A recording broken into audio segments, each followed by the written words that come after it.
work.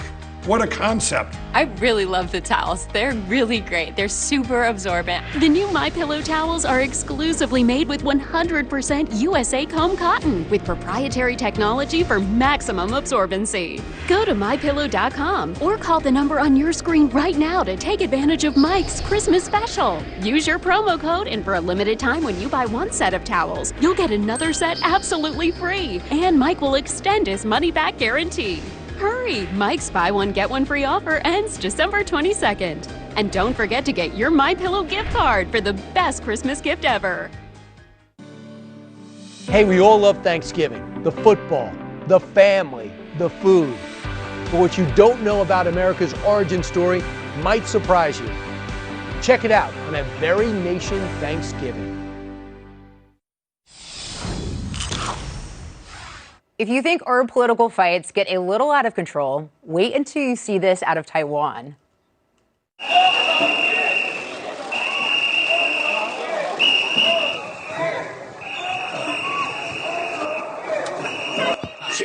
That is terrifying. But as divided as we are and as much as we bicker, at least we're not throwing pig guts at each other. But I'm Lisa Booth, in for Laura Ingraham. Thanks so much for watching this special edition of the Ingraham Angle. Good evening. Welcome to Washington. I'm Mike Emanuel in for Brett Baer. Breaking tonight, President Trump loses another big challenge to election results in Pennsylvania. But this one could end up in the Supreme Court. Even as his options for salvaging his own job continue to dwindle, the president is pressing ahead on involvement in the Georgia Senate runoffs that will determine the balance of power in that chamber for the next 2 years. Correspondent Kristen Fisher starts us off tonight from the White House. Good evening, Kristen. Good evening, Mike. President Trump will be spending the weekend at Camp David while his campaign continues to try to escalate its fight all the way to the Supreme Court after receiving another setback in a Pennsylvania courtroom just this afternoon. A federal appeals court has rejected the Trump campaign's latest effort to stop the state from certifying the election for President-elect Joe Biden. The case had been argued last week in a lower court by the president's attorney, Rudy Giuliani, who claimed widespread voter fraud in Pennsylvania. But the Third Circuit Court of Appeals ruled today that, quote, the campaign's claims have no merit. The number of ballots it specifically challenges is far smaller than the roughly 81,000 vote margin of victory, and it never claims fraud or that any votes were cast by illegal voters. In response, another member of the president's legal team tweeted, the activist judicial machinery in Pennsylvania continues to cover up the allegations of massive fraud onto the Supreme Court. But the three judges on the panel were all appointed by Republican presidents. And as Georgetown University law professor Jonathan Turley noted, the judge who wrote the opinion is a Trump appointee. The district judge is a Republican and Federalist Society member. This type of language is reckless and wrong. It's going to be a very hard thing to concede because we know there was massive fraud. During his first Q&A with reporters since the election, President Trump said he thinks the Electoral College would be making a mistake in voting for Joe Biden. But if they do, the president says he will leave the White House on January 20th. Certainly I will, and you know that. Now the man President Trump fired for saying the 2020 election was the most secure in American history is speaking out. Yeah, I stand by that. Chris Krebs, the former head of the U.S. Cybersecurity Agency, talked to 60 Minutes about what he regrets the most. It's not how I wanted to go out. I think the thing that upsets me the most about that is I didn't get a chance to say goodbye to my team. And I'd worked with them for 3.5 years in the trenches.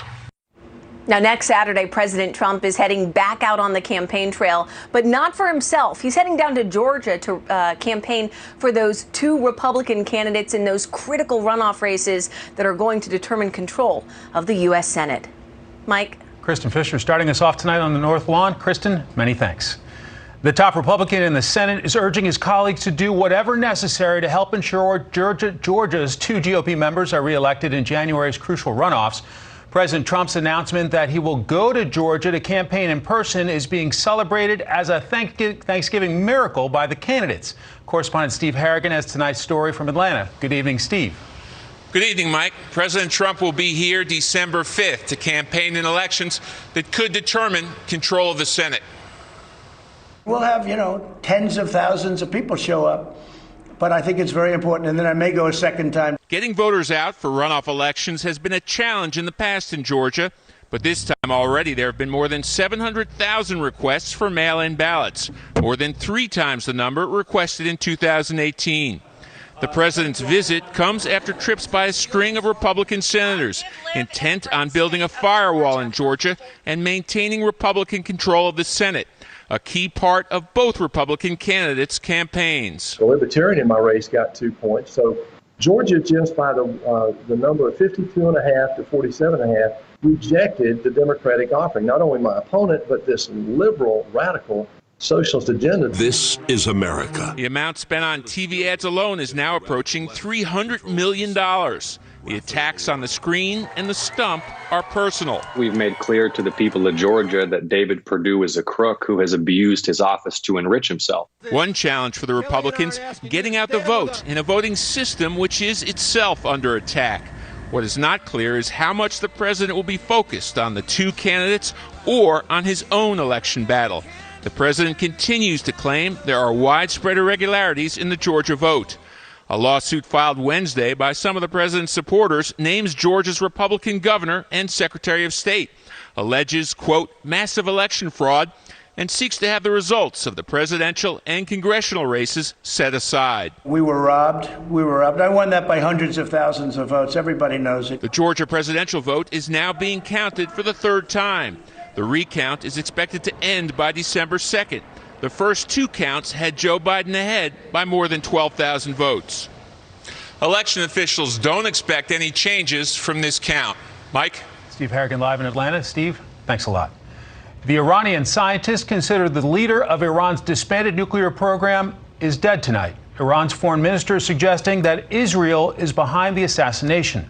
Correspondent Benjamin Hall has details tonight from London.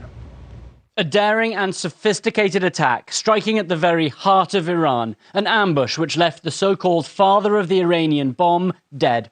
Mohsen Fakhrizadeh was killed today in a wealthy suburb outside Tehran when at least 5 attackers opened fire on his car before blowing up a nearby truck, killing him and a number of bodyguards. Fakhrizadeh was a man long wanted by Mossad and sanctioned by the UN.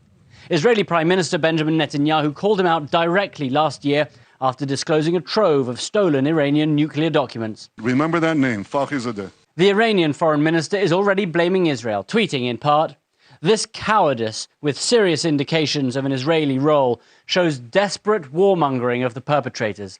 And an advisor to Supreme Leader Khamenei has threatened revenge, saying Iran would, quote, descend like lightning on the killers of this oppressed martyr.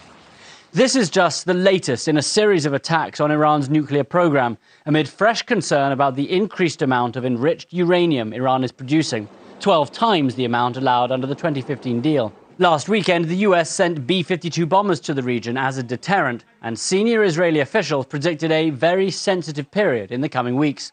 Iran's overall goal right now is to wait out the Trump administration, but this action could make it more costly for Iran if Iran wants to respond immediately. It was just under a year ago that the US assassinated the Iranian general Qasem Soleimani. Back then, Iran responded by attacking US bases in Iraq, and at the time, the 2 countries stood on the brink of war. Whether Iran retaliates now for this death remains to be seen. If Iran did retaliate, it would certainly make it a lot harder for a Biden administration to rejoin the JCPOA. That is something that Iran so badly wants and needs, sanction relief. At the same time, it is something that US allies in the region are firmly against. Mike? Benjamin Hall in London. Benjamin, thanks. Stocks were up during an abbreviated Friday trading session. The Dow gained 38. The S&P 500 finished ahead 9 for a new record close. NASDAQ jumped 111, also to a new record close. For the holiday shortened trading week, the Dow rose 2 1/5 percentage points. The S&P 500 was up 2 1/4. NASDAQ gained almost 3.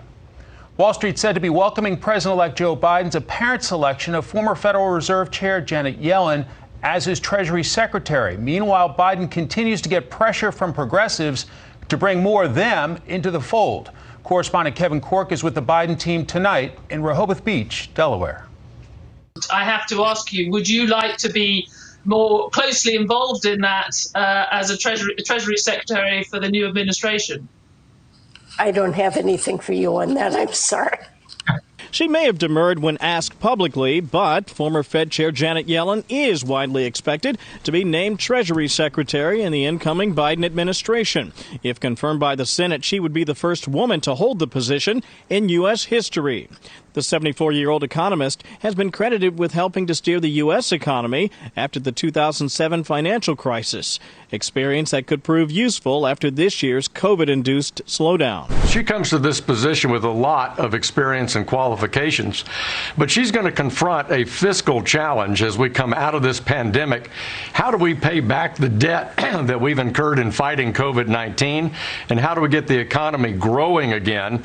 While Wall Street really seems to like the pick, Yellen's apparent selection is being viewed skeptically by the progressive left, many of whom hope for Massachusetts Senator Elizabeth Warren, a fierce critic of the banking, insurance, and pharmaceutical industries. Though Warren herself has tweeted support for Yellen, calling her an outstanding choice for Treasury Secretary, adding that she is smart, tough, and principled. Another area progressives are expressing concern with the Biden team is its position on defunding the police. I've never, ever supported defunding police. Matter of fact, I think we should give more funding to police for different reasons. During the campaign, Mr. Biden made conflicting statements about police funding, but eventually settled on a proposed $300 million in additional police funding, largely for training. But Black Lives Matter organizers say now's the time to settle the debt for their support during the election. Wrote co-founder Patrisse Cullors, "We want something for our vote. We want to be heard and our agenda prioritized. We're not going away." The former vice president is expected to continue to fill out his cabinet with a number of announcements expected next week. Mike? Kevin Cork in Rehoboth Beach. Kevin, thanks a lot. One of the big questions for the incoming administration is who will lead the Justice Department. Correspondent David Spunt is here tonight with a look at the possible contenders for Attorney General. Good evening, David. Mike, President-elect Joe Biden has yet to name the nation's next top law enforcement officer, but he wants to run his Department of Justice the complete opposite of the current one. I will not do what this president does and use the Justice Department as my vehicle to insist that something happen. To make those changes, Fox News has learned President-elect Biden has a long list and is considering names from California Attorney General Javier Becerra to former Acting Attorney General Sally Yates to former Supreme Court nominee Merrick Garland. Though Fox News has learned some of the names gaining the most attention are former Homeland Security Advisor Lisa Monaco and Yates. Yates, who once served as Attorney General for the first 10 days of the Trump administration, was fired for refusing to enforce the president's travel ban on Muslim-majority countries. She also may face opposition from Republicans for signing the 2016 FISA application to surveil Trump campaign aide Carter Page. I certainly regret that the Department of Justice submitted with the FBI FISA applications that were inaccurate. Yates is no fan of the current DOJ. She says Attorney General Bill Barr's move to drop the case against former National Security Advisor Michael Flynn was, quote, highly irregular. I mean, to her credit, she was very miffed at Jim Comey for doing an end run around her and going straight to Michael Flynn. Flynn is now a free man after the president pardoned him this week. Attorney General Bill Barr advocated to drop the Flynn case, prompting outrage. Earlier this year, Yates wrote, quote, "The Justice Department is not a tool of any president to be used for retribution or camouflage. In all of government, the Justice Department uniquely functions in a trusted bond with Americans to dispense justice without fear or favor." When asked this week if his Department of Justice would go after former President Trump in the future, Biden said this. There are a number of investigations that I've read about that are at a state level. There's nothing at all I can or cannot do about that. Biden is referring into the financial investigation into President Trump's taxes by Manhattan District Attorney Cyrus Vance Jr.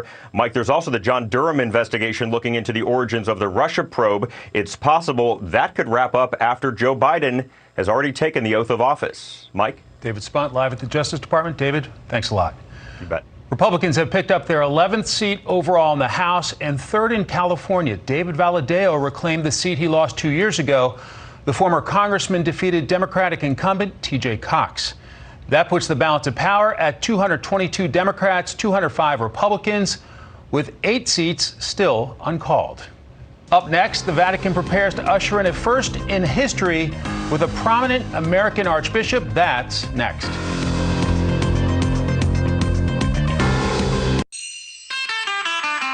Bask in the warm glow of winter lights with Cadillac during the season's best sales event and shine your brightest with the fresh new lineup of Cadillac vehicles. So shop now and light up your nights with the luxury of Cadillac. Get 0% APR for 72 months plus $500 purchase allowance on a 2021 Cadillac XT4, XT5, and XT6. I tried everything to get clear skin. Then I found Proactive. They have 3 different systems with clinically proven ingredients and tested by dermatologists. Subscribe today at Proactive.com. All delivered right to your door. And what would you like for Christmas? I want a purple mattress with the purple grid inside. Are you sure? Wouldn't you rather have something like a video game? With all due respect, Santa, Purple's patented comfort grid lets you sleep cool and it cradles your pressure points so you can settle in for a long winter's nap in any position you'd like. Save up to $500 on Purple mattresses and bundles at Mattress Firm today. Find the Mattress Firm nearest you at purple.com/mattressfirm. There's nothing as unique as our eyes, which is why Essilor pioneers ways to make lenses as unique as you. Verilux for super sharp vision, Essential Blue for protection, and Crizal for freedom from glare. 3 cutting-edge solutions in a single unique lens. So whatever your needs, insist on Essilor. Visit your local Essilor experts and find the perfect lens for you. See more, do more, Essilor. Can I help you? You want to buy a car? Never go to a dealership again. Buy your next car on vroom.com. Will you sell us your car today? I don't know. Sell it! Never go to a dealership again. Just sold my car on Vroom. Sell your car on vroom.com. I sweat profusely from my armpits. Not just a little, a lot. We wanted to create an antiperspirant that could tackle the toughest sweat. I love Carpe. It's the only thing that's ever worked for me. Now I don't sweat. Get Carpe today with holiday savings of up to 30% off. COVID hypocrisy from the left. The American people have had it. Matt Gaetz and Corey Lewandowski on the latest selective restrictions. Saturday on Justice. Why is everybody so rich? We all want these new kids to feel welcome. You only know how Bayside works for kids like you. Hot kids. Privileged kids. Privileged kids. This place is magic. Damn, I love magic!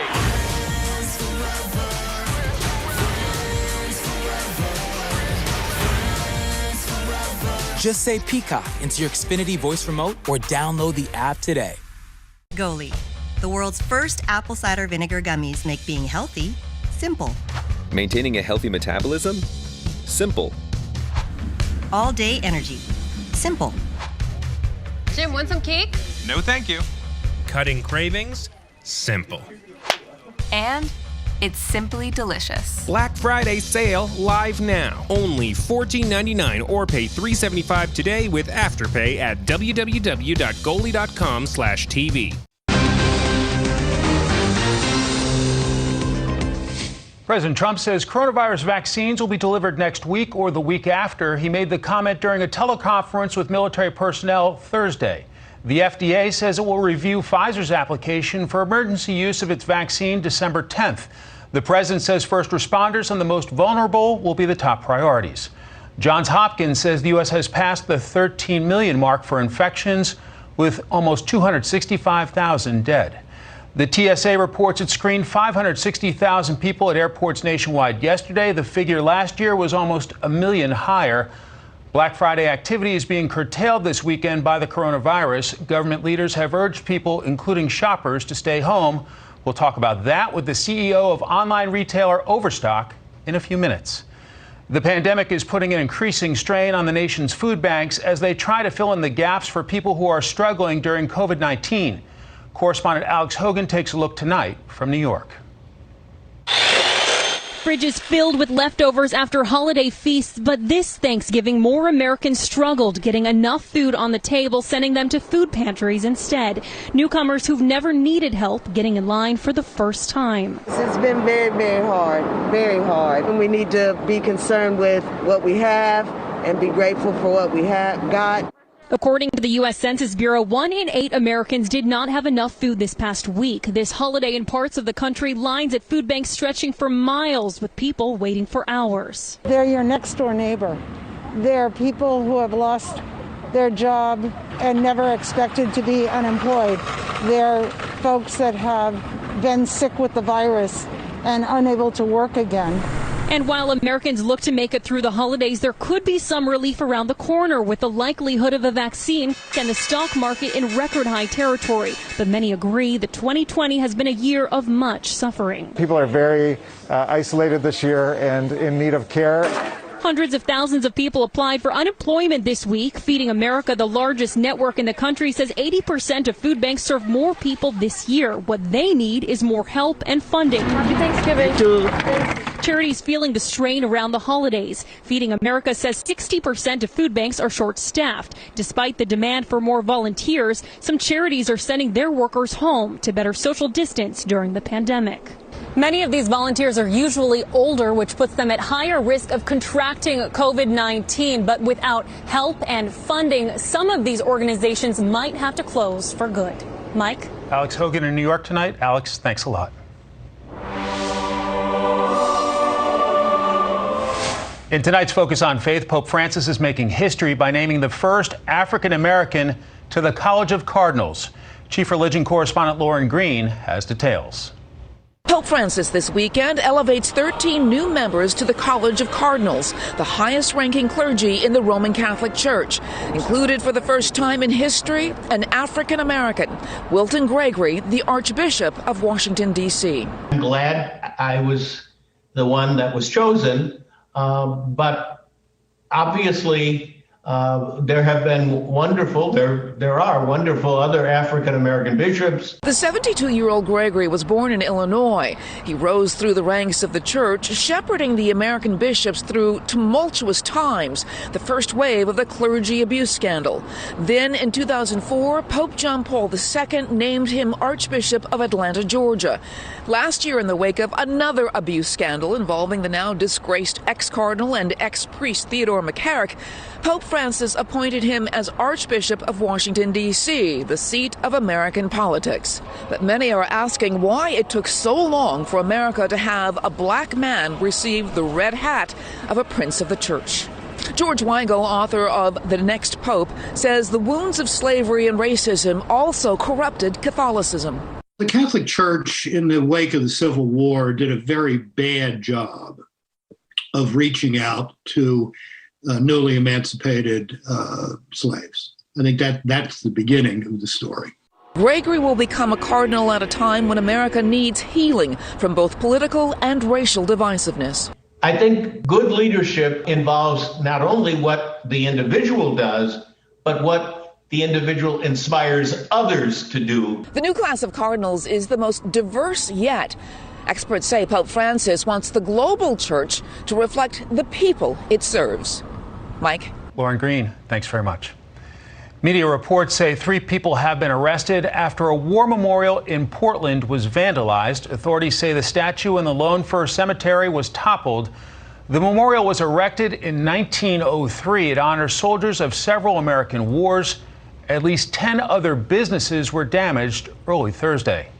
Up next, we will talk about a very different Black Friday shopping experience with the CEO of online retailer Overstock. Hi, I'm Captain Mandy Kelly. I'd like to wish my family a happy holidays from the Middle East in Butte, Montana, to the O'Learys and the Salazars. I love you and I'll see you soon.